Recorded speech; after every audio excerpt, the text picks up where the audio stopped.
Hey guys, Menifee's Corner here. Now today there's been some talk about maybe Jacoby Ellsbury going to San Francisco Giants in a swap for another bad contract with Johnny Cueto, who Johnny Cueto just had Tommy John surgery this offseason, and he won't even be there, to play this season for the Yankees. Well, you think that's a good or bad deal for the Yankees? I don't know. To me, before it happened, Johnny Cueto for the Reds and everything, he was amazing pitcher. Him and Kershaw were 1-2 in the Cy Youngs for like a few years, and I would say I would definitely do it. I definitely do it over going after Jeff Samardzija. I would definitely do that deal.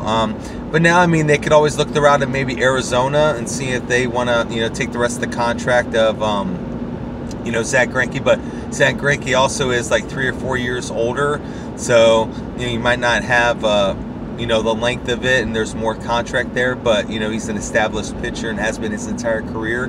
So I don't know. To me, Jacoby Ellsbury, I don't see him having any time playing with the Yankees this year. With everything going on, you got Brett Gardner, you had Aaron Hicks, you have maybe even Clint Frazier coming in. So you have a lot of these people. So I really don't see he's going to be like a $20 million a year player for the next couple of years, just as a backup, maybe as a pinch runner. And even then, he hasn't stolen any bases lately, and he's getting up in age. So really, he's just, collecting $20 million sitting on the bench. I'd rather have a guy like Johnny Cueto who can go out there, be a fifth starter, who he can take over for a CC Sabathia when he retires, and you have him as the fifth starter.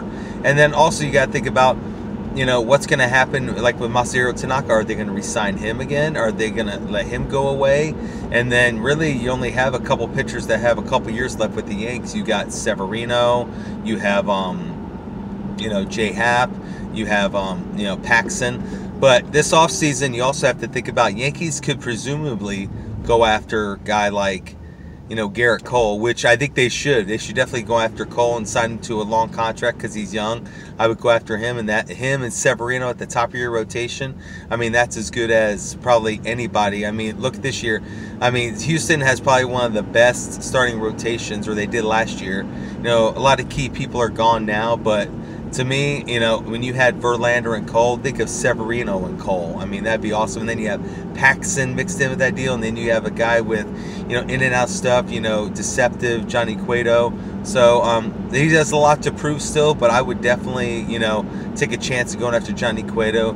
Jacoby Ellsbury, worst contract, but I think they, were just upset that, Robinson Cano didn't take the deal, or that they wanted him to take, so they just went out there and grabbed the other top free agent, which was him, and paid him all this money, which that's the worst thing they could ever have done. It's messed them up for the last 4 years in free agency, just because of all that money sitting there. So that's the same thing with Chris Davis with the Orioles. They shouldn't have done that with him. They shouldn't have paid him all that money, because I think that messed them up as too in free agency. So let me know what you guys think in the comments below. Hit like, share. If you guys enjoyed what I was talking about, let me know. If you'd like to hear anything more about the off season, about any other players, discuss it with me. Hit, comment down below, because I'll get in touch with everybody that comments, shares, and likes, and let you know what I think. All right, thanks again for listening to Menifee's Corner. You guys have a good one. Bye, guys.